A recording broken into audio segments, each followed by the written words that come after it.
राधे कृष्ण दोस्तों, आपका स्वागत है आपके अपने यूट्यूब चैनल स्टडी जोन में। तो आज के इस वीडियो में हम जयशंकर प्रसाद जी की कहानी आकाशदीप के कुछ महत्वपूर्ण तथ्यों को देखेंगे। तो चलिए इस वीडियो में आगे चलते हैं और देखते हैं इस कहानी के महत्वपूर्ण बिंदु।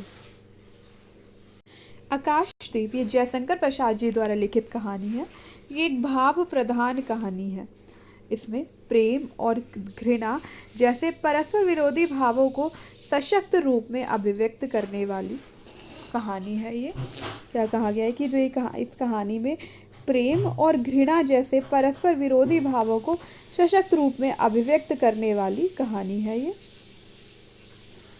1928-1929 में आकाशदीप कहानी संग्रह में संकलित है। ये कहानी आकाशदीप कहानी संग्रह में संकलित है।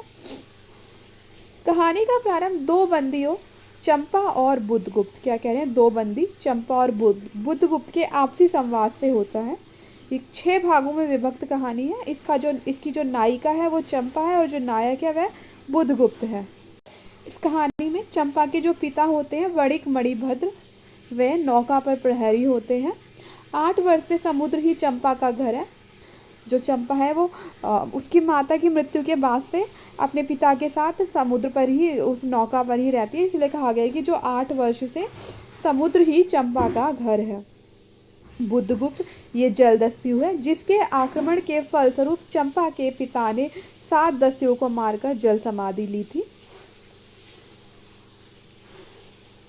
आकाशदीप मूलतः चंपा की धार्मिक भावना, अपने पिता के प्रति श्रद्धा, कर्तव्य निष्ठा एवं वेदना का प्रतीक है। क्या कह रहे हैं, जो एक आकाशदीप है इसमें जो आकाशदीप कहानी में जो चंपा है वह ना एक जो है रात में हमेशा आकाश की तरफ एक दीप जलाती थी, तो इसलिए इस कहानी का नाम आकाशदीप भी हो गया। और जो ये जो दीप होते थे, ये जो आकाशदीप थे, वो चंपा की धार्मिक भावना, उसके पिता के प्रति उसकी श्रद्धा, क्या कह रहे हैं कि जो आकाशदीप है वह चंपा की धार्मिक भावना, उसके पिता के प्रति उसकी श्रद्धा और कर्तव्य निष्ठा एवं वेदना का प्रतीक है।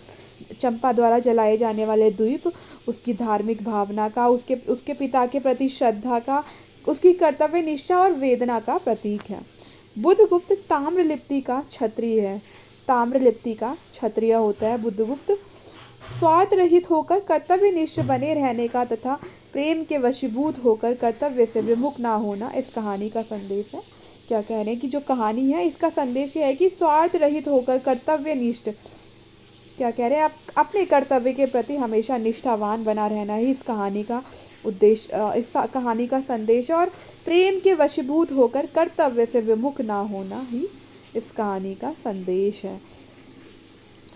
अब कुछ विद्वानों के कथन देखते हैं, जैसे कि रामचंद्र शुक्ल, एशिया के भिन्न भिन्न भागों में भारतीय संस्कृति और प्रभाव की झलक जयशंकर प्रसाद जी के आकाशद्वीप में भी है। क्योंकि इस कहानी में सुमात्रा और ऐसे द्वीप, काफ़ी सारे 2-3 द्वीपों का नाम आया है, इसीलिए रामचंद्र शुक्ल ने कहा है कि एशिया के भिन्न भिन्न भागों में भारतीय संस्कृति और प्रभाव की झलक जयशंकर प्रसाद के आकाशद्वीप में है। डॉक्टर बच्चन सिंह का कथन देखते हैं, आकाशद्वीप में संग्रहित अधिकांश कहानियाँ मानसिक अंतर्द्वंद की कहानियाँ हैं। क्या कह रहे हैं, जो आकाशद्वीप जयशंकर प्रसाद का कहानी संग्रह है, इसमें संकलित कहानियाँ मानसिक अंतर्द्वंद की कहानी है।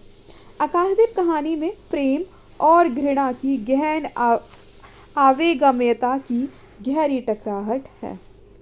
अब गोपाल राय जी का कथन देखते हैं, आकाशदीप की कहानियों में कहानियों का परिवेश अपने समय या यथार्थ ना होकर इतिहास या काल्पनिक कथाओं का रूमानी परिवेश है। क्या कह रहे हैं कि जो आकाशदीप की कहानियां हैं उनका परिवेश यथार्थ ना होकर के इतिहास और काल्पनिक कथाओं का रूमानी परिवेश है। अब इस कहानी का घटनाक्रम देखते हैं। चंपा और बुद्धगुप्त वणिक मणिभद्र की नौका पर बंदी हैं। बंदी रूप में ही दोनों का परिचय होता है। जो चंपा और बुद्धगुप्त हैं वो, ये वणिक होता है एक मणिभद्र अपनी वासना और के कारण चंपा को बंदी बना लेता है, और बुद्धगुप्त भी वहाँ पर उसकी नौका पर आक्रमण करता है और फिर वह बुद्धगुप्त को भी बंदी बना लेता है।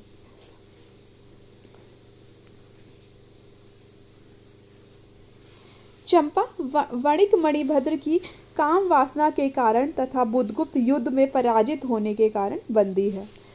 आंधी की संभावना का लाभ उठाकर दोनों आपसी सहयोग से बंधन मुक्त हो जाते हैं। जो चंपा और बुद्धगुप्त ये दोनों बंदी होते हैं, उस टाइम पर आंधी आ जाती है और उसी का लाभ उठाकर ये दोनों जो है बंधन से मुक्त हो जाते हैं।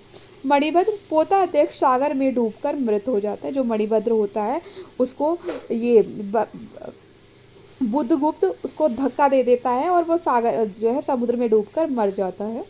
जहाज का नायक बुद्धगुप्त को पुनः बंदी बनाने का असफल प्रयास करता है। फिर बुद्धगुप्त का नौका पर अधिकार, जब बुद्धगुप्त सबको मणिभद्र को नौका से नीचे फेंक देता है, वो समुद्र में डूबकर मर जाता है, तब बुद्धगुप्त का अधिकार हो जाता है नौका पर। एक अनाम द्वीप पर नौका रोककर चंपा और बुद्धगुप्त उतरे। फिर ये दोनों जब नौका पर बुद्धगुप्त का अधिकार हो जाता है तो ये आगे जाकर एक द्वीप पर नौका रोकते हैं और जिसका नाम नहीं होता है, और ये बाद में उस द्वीप का नाम चंपा द्वीप रख देते हैं।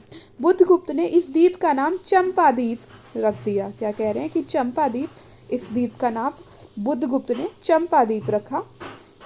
बुद्धगुप्त के आदेश पर सभी द्वीपवासी चंपा को रानी कहने लगे। क्या कहने लगे? रानी।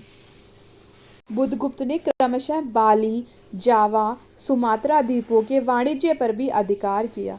क्या कह रहे हैं कि जो बुद्धगुप्त होता है वह बाली, जावा और सुमात्रा जैसे द्वीपों पर भी अपना अधिकार कर लेता है, वाणिज्य अधिकार कर लेता है। चंपा के हृदय में बुद्धगुप्त के प्रति प्रेम एवं घृणा जैसे परस्पर विरोधी भाव है।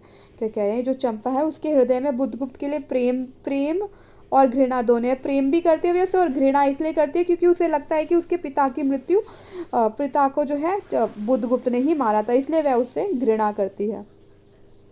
चंपा द्वीप के दूसरे भाग में स्थित सुंदर पर्वत श्रृंखला पर आदिवासियों का समारोह होता है। इस चंपा जो नायिका है उसका नाम भी चंपा है और जो द्वीप है उसका नाम भी चंपा है। तो चंपा द्वीप के जो चंपा द्वीप है उसके दूसरे भाग पर एक सुंदर सी पर्वतमाला होती है और वहाँ पर सभी आदिवासी मिलकर समारोह करते हैं। आदिवासियों ने चंपा को वन देवी के समान सजाया है।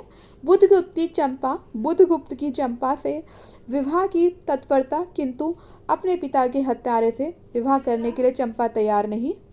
जो बुद्धगुप्त है वह चंपा से विवाह करना चाहता है, पर चंपा भी कहीं ना कहीं ऐसे ही चाहते, लेकिन वो उसको लगता है कि बुद्धगुप्त ने उसके पिता की हत्या करी है और इसीलिए वह उससे घृणा भी करती है और शादी के लिए तैयार नहीं होती है।